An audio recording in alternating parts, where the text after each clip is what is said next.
انسان کو محض ہوا سے ظاہری کے حوالے نہیں کیا، بلکہ اس کی ان تمام صلاحیتوں کے مزید جلا کے لیے چنے ہوئے بندے، سیرت و کردار کی معراج پر فائز، جن کی صداقت اور دیانت کا لوہا ان کے دشمنوں نے تسلیم کیا، ان کو چن کر ان پر وحی نازل کی، ہدایت بھیجی، راستہ دکھایا، انہیں مامور کیا کہ چاہے گالیاں دی جائیں، چاہے پتھراؤ کیا جائے، چاہے تمہارے جسم کو لہو لہان کیا جائے، تمہیں خلق خدا کو یہ حقیقت کا پیغام پہنچانا ہے، جو پیغام پہنچانا ہے اس پر عمل کر کے دکھانا ہے۔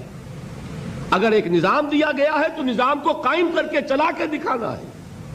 یہ جلیل القدر ہستیاں انسان تھے، نسل آدم میں سے تھے، اس میں کوئی شک نہیں، لیکن یہ جلیل القدر ہستیاں، انہیں ہم کہتے ہیں یہ انبیاء ہیں، جن کو اللہ نے چنا، جن کو پسند فرمایا۔ اللہ یصطفی من الملائکۃ رسلا ومن الناس، اللہ چن لیتا ہے فرشتوں میں سے بھی اپنے پیغام رساں اور انسانوں میں سے بھی۔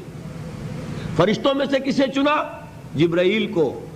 انسانوں میں سے کسے چنا؟ محمد کو صلی اللہ علیہ وسلم۔ وحی اللہ سے لی جبرائیل نے، پہنچائی محمد کو صلی اللہ علیہ وسلم۔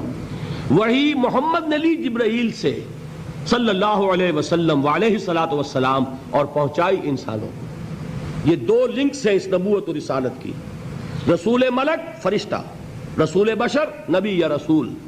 ان دونوں لنکس سے وحی منتقل ہوئی کس سے؟ اللہ سے۔ اللہ کی وحی ہے، جبرائیل کی وحی نہیں ہے۔ جبرائیل ذریعہ ہے، محمد ذریعہ ہے۔ محمد کا ذہن، ان کی عقل، ان کا فکر منبع وحی نہیں ہے، وہ ریسیپینٹ ہیں، وصول کرنے والے ہیں۔ یہ اللہ کی ہدایت ہے، اللہ سے خلق تک پہنچی ہے۔ اولاً رسول ملک، ثانیاً رسول بشر۔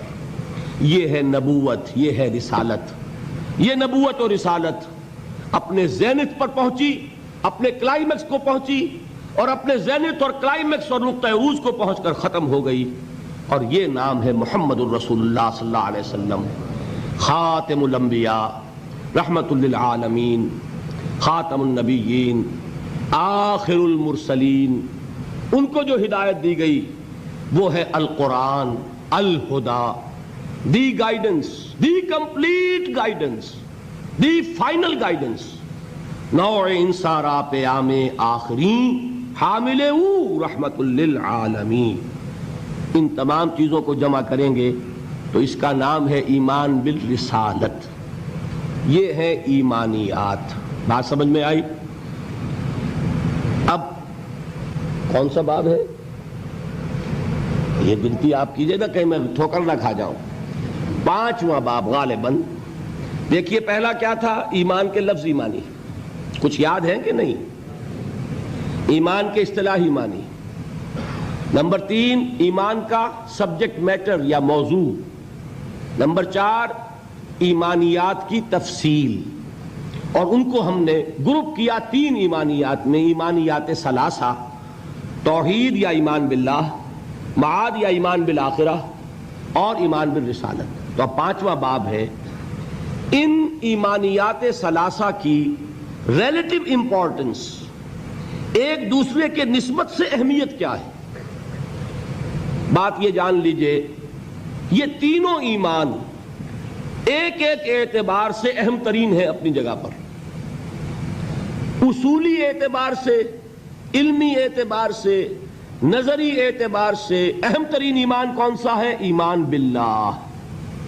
بلکہ یوں کہا جا سکتا ہے جیسے آپ کہتے ہیں کہ ہاتھی کے پاؤں میں سب کے پاؤں، ایمان باللہ میں سارے ایمان موجود ہیں۔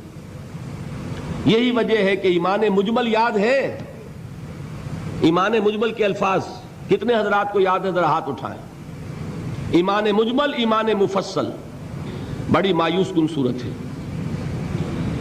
جہاں سے کہ ہماری تعلیم کا آغاز ہوا کرتا تھا، میں اپنے آپ کو خوش قسمت سمجھتا ہوں کہ میری تعلیم کا آغاز مسجد سے ہوا۔ حفیظ نے اپنے شاہنامے میں شروع میں جو تمہید اپنی زندگی کی بیان کی ہے، اس میں ایک شعر ہے، بڑا دردناک شعر ہے۔ اس نے بھی کہا میری تعلیم کا آغاز تو مسجد سے ہوا، لیکن پھر مجھے والدین نے، جو بھی اس زمانے کا رواج اور چلن تھا، اسکول میں داخل کر دیا۔ کہ اب انگریزی پڑھو اور یہ سیکھو اور وہ سمجھو جس کی دنیا میں قدر و قیمت ہے۔ مجھے مسجد سے مکتب کی طرف تقدیر نے کھینچا، تنازع للبقاء کی آہنی زنجیر نے کھینچا۔ The struggle for existence، ایک دوسرے سے آگے نکلنا، تنازع للبقاء، یہ تنازع للبقاء تھا اور ہے جس نے ہمارے نظام تعلیم کو بدل کر رکھ دیا ہے۔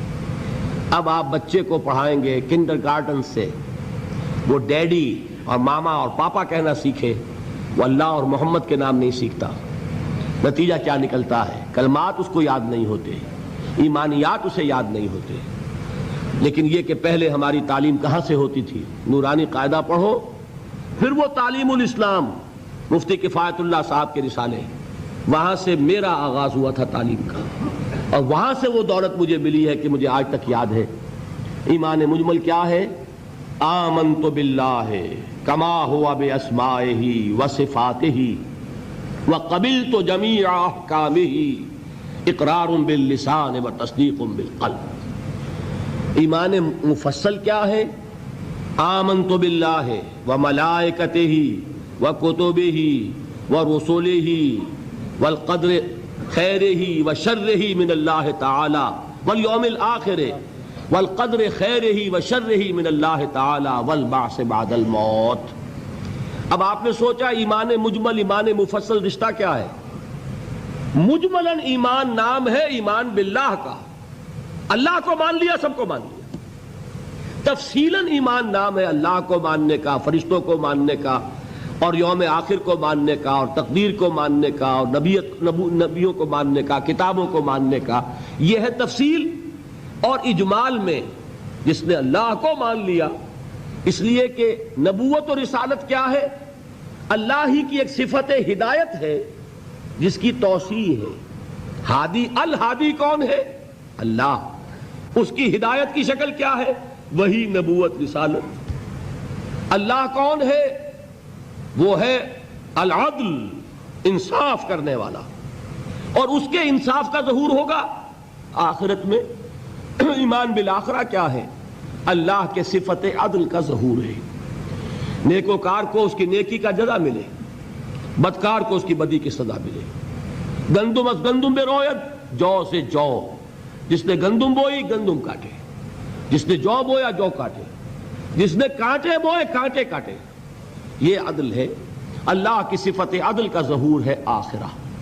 تو دونوں یہ ایمانیات در حقیقت اللہ کی صفات کی ایکسٹینشن ہے، اس کی توسیع ہے، اس کی کرولریز ہے۔ تو ایمان اصلاً کیا ہے؟ ایمان باللہ۔ یہی وجہ ہے قرآن مجید میں ایک جگہ آیا ہے ان الذین قالوا ربنا اللہ ثم استقاموا تتنزل علیہم الملائکۃ الا تخافوا ولا تحزنوا وابشروا بالجنۃ التي کنتم توعدون۔